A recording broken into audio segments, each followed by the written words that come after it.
Sweetheart, kamusta pala yung tulog mo kagabi? Alam mo, na-miss kitang katabi.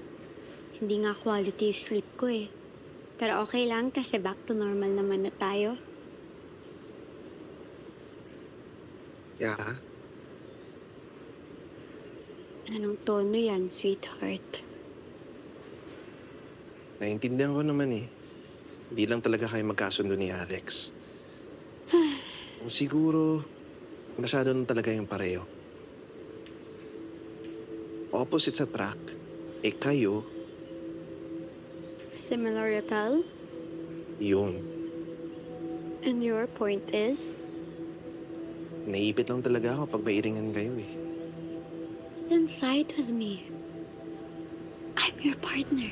Hindi naman sa ganun, sweetheart. Sa sitwasyon natin ngayon, sa context ng immunity na binigay sa atin ng ahensya, tayong kailangan mag-effort. Tayong need mag-adjust. Effort? Adjust? Haven't I done enough, Mikoy?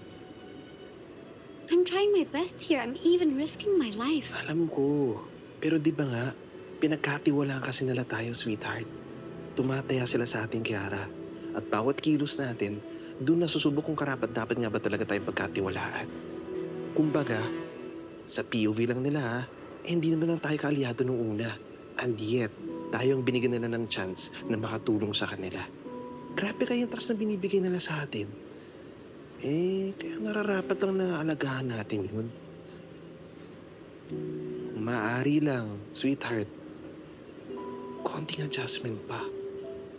Mas lumalalim ang sikreto sa bawat episode. Kaya pa ba?